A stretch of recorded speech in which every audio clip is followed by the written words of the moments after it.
আসসালামু আলাইকুম এভরিওয়ান। আজ আমি শেয়ার করব 36 সাইজের পেটিকুট কাটিং ও সেলাইয়ের নিয়ম। প্রথমে কাপড়টিকে 4 ভাঁজে ভাঁজ করে নিতে হবে। পেটিকুটের কোমরের বেল্টের জন্য 6 ইঞ্চি নিতে হবে। যেহেতু কাপড় কম এর জন্য বেল্টে জয়েন লাগবে।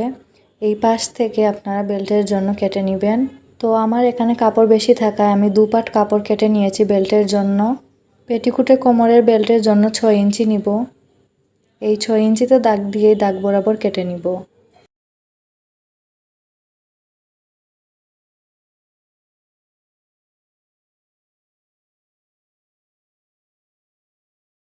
পেটিকুটের মোট লম্বা হচ্ছে 35 ইঞ্চি। তো 2.5 ইঞ্চি আমরা বেল্টের জন্য নিয়েছি। এখানে 32.5 ইঞ্চিতে দাগ দিয়ে দিব আর এক্সট্রা আরও 2 ইঞ্চি নিব সেলাইয়ের জন্য। 36 সাইজের পেটিকুটের জন্য 5.5 ইঞ্চিতে দাগ বসিয়ে দিব। পেটিকুটের খোলা সাইডে 5.5 ইঞ্চিতে দাগ বসিয়ে দিলাম। একইভাবে 5.5 ইঞ্চি বন্ধ সাইডেও দাগ বসিয়ে দিব। এখন স্কেলের সাহায্যে এই দাগটি কোনাকুনি করে মিলিয়ে দিব।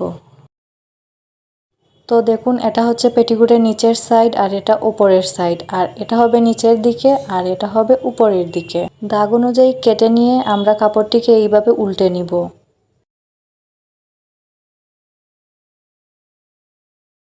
এই বন্ধ সাইডটি পেটিকুটের মাঝে থাকবে, চিকন অংশ উপরের দিকে থাকবে আর বড় অংশটা নিচের দিকে থাকবে।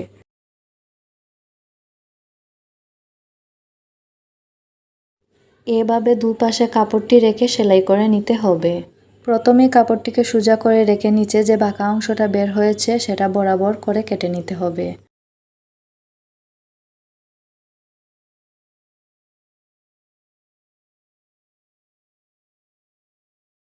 একইভাবে অপর পাশটাও কেটে নেব।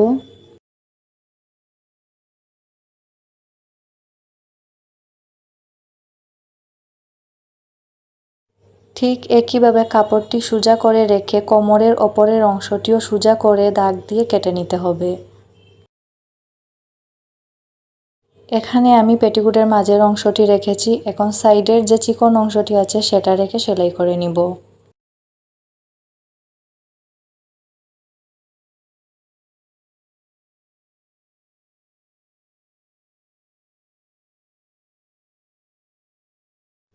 তো একটি পাশ লাগানো হয়ে গিয়েছে, একইভাবে আমি অপর পাশটিও লাগিয়ে নিব।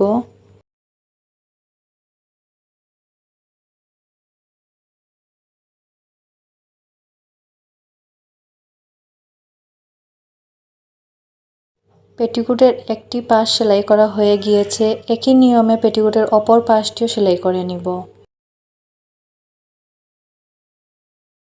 সেলাই করা হয়ে গেলে কোমরের ওপরের অংশ যদি আঁকাবাঁকা থাকে অবশ্যই কেটে সোজা করে নেবেন, তা না হলে কোমরের বেল্ট সুন্দর মতো বসবে না। এখন পেটিকুটের দুটি পার্ট জয়েন করে নিব। একটি পার্ট অবশ্যই খোলা থাকবে।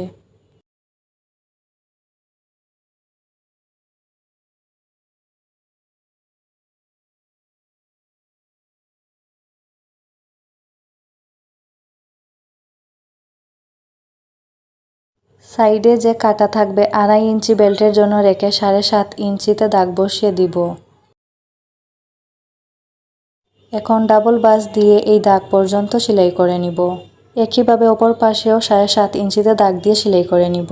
এখন কোমরে বেল্টের জন্য যে কাপড়টি রেখেছিলাম সেটি ডাবল বাস দিয়ে সাইড সেলাই করে নিব। এখানে পেটিকুটটি উল্টো সাইডে রেখেছি, কারণ বেল্টের কাপড়টি আমরা উল্টো সাইডে লাগিয়ে তারপর সোজা সাইডে নেব। পেটিকুটের বেল্টের কাপড়টিও কিন্তু উল্টো সাইডেই রেখেছি। সেলাই করার পর যখন সোজা সাইডে নেব তখন দুটো কাপড়ই সোজা সাইডে চলে আসবে।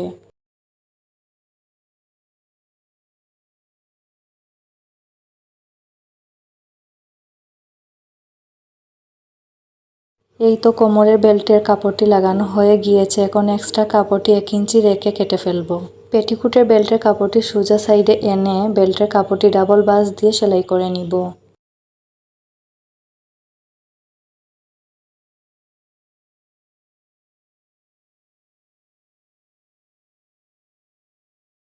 পেটিকুটটি সোজা সাইডে রেখে কোমরের বেল্টের কাপড়টি ডাবল বাস দিয়ে সেলাই করে নিতে হবে।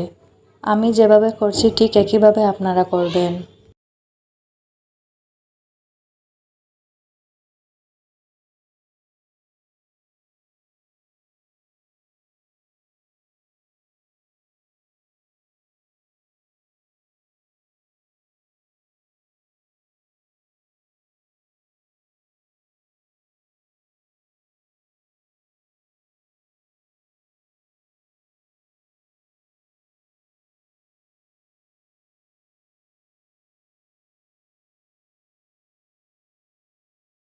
এই তো পেটিকুটের কোমরের বেল্টের কাপড়টি লাগানো হয়ে গিয়েছে। দেখুন কত সুন্দর মতো বসেছে।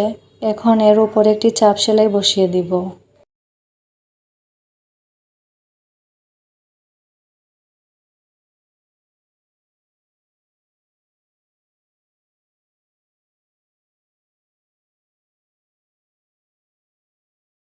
এই তো কোমরের বেল্টের কাপড়টি লাগানো হয়ে গিয়েছে। এখন দুটো পাশ একসাথে রেখে 7 ইঞ্চিতে দাগ বসিয়ে দেব। এই 7 ইঞ্চি পর্যন্ত খোলা থাকবে, আমরা 7 ইঞ্চি থেকে সেলাইটা করে নেব।